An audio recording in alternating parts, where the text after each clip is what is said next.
In my efforts to become the world's only real mad scientist, I have gone even further with my ghost theory, which is a slightly older video by now.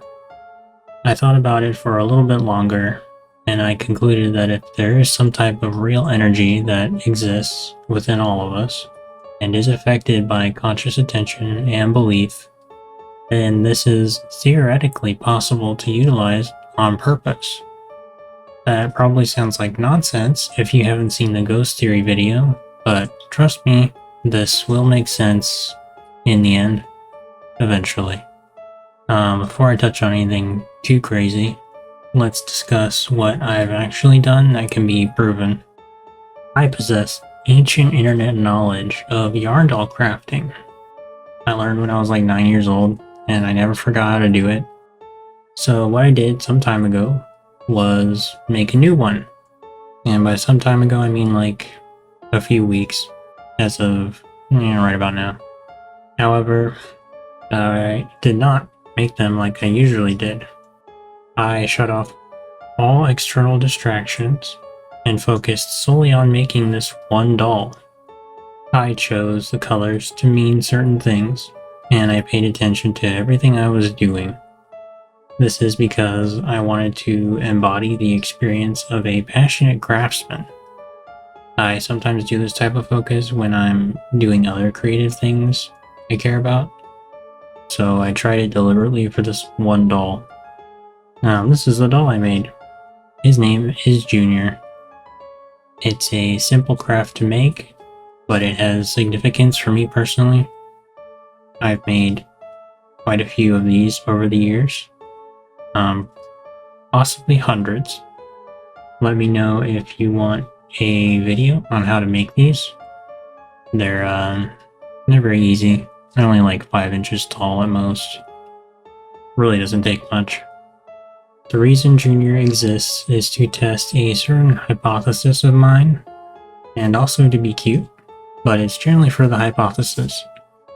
While thinking about the ghost theory and how spirits might be fed by attention, I started to consider that haunted objects aren't really possessed by anything, but they're actually a result of highly concentrated attention forming the basis of conscious thought.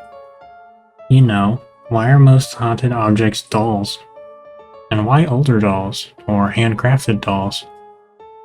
When children play with dolls, they process the world through them. They become vessels for understanding as the kid navigates their own emotions and their own experiences.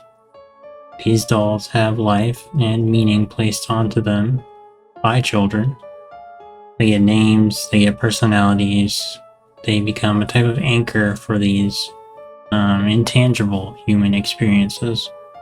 I thought, well, what if the act of giving something so much attention and shaping its existence through interaction is what gives it a real sense of life? If I could somehow recreate this process, I would both prove the existence of ghosts and the existence of some attention-based energy that we can't measure yet. I considered all of my options and concluded that a yarn doll I made myself is actually perfect for this bizarre experiment. Fabrics and strings are often used in folklore and witchcraft and stuff like that, so it fits the theme perfectly. Also, many stories of haunted objects and spiritual rituals involve certain types of organic objects or things mimicking organics. Could be mundane, like herbs and rice. Could be morbid, like animal skulls and blood. The connecting factor is that these are associated with things that were alive at some point. You don't see anybody using a hunk of plastic to do any rituals with, right? Right. With this in mind, I created Junior with very precise intent and focus. I experienced something kind of interesting while making him, but you can just take this following bit as something perfectly explainable, because it could be. When making the doll, you have to work from top to bottom. So I started by shaping and tying in the head. Shortly after doing that, I started to feel some very faint tingles in my hands, particularly where I was holding him. Because I'm autistic, there are certain things I feel that are very hard to explain properly. I don't like standing near microwaves while they're running, because I can feel it just below my skin. It's actually very uncomfortable. When I touch certain chunks of crystals, and I'm not distracted, I can actually feel a little bit of something akin to that microwave feeling. It's naturally a lot softer, but it's in the same general category. So getting the same type of feeling while making a yarn doll was unusual. It would dissipate a little if I set the doll down, and then it would get a tiny bit more noticeable anywhere the doll was touching or near my skin. By the time I was done, I was considerably warmer than before. I had to take my jacket off, despite not actually doing much of anything.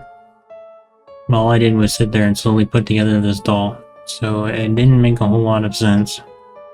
I even thought that, well, maybe the fibers of the yarn are catching on my skin, since my hands looked a bit dry. I rubbed some moisturizer in and waited a bit, then held the doll again and still got the same feeling. I tested it across different parts of my skin. I tried my arms, my elbows, my forehead, my legs, my stomach, lots of places. Every single spot I put it on had that same immediate response, like a feeling below a feeling. Very subtle, but definitely there. What was also weird was the fact that I felt kind of compelled to just hold it with me and rub its head, almost like it were a pet. This was the intended personality as well. I was basically trying to create a more sophisticated pet, like a dog, but smarter and more emotionally aware. Very specific, a little bit weird, but it's better than some other things I could have done. To be completely fair, this all could be just me imagining things. I'm aware that there are certain things that can be influenced by what we want to perceive. There is no real way for me to prove that these experiences are legitimate, but I did try to objectively test everything I felt to see if it was reproducible and consistent no matter what I was thinking about. The strange tingling I've felt before has been very consistent across years of different contexts and mindsets. I've always hated standing near running microwaves, so I'm at least personally convinced that this is a real felt sensation. Now, after exploring this strange feeling thoroughly, I contemplated how I would infuse Junior with this theoretical attention-based energy. Obviously, I would have to treat him the way I intended him to exist. I would need to act as if he were alive in order to recreate the haunted doll process.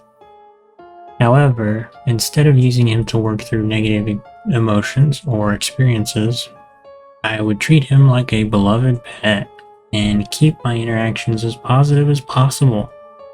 This is to limit Junior's formation if anything were to actually happen. It's simply being prepared for any outcome that may result from this.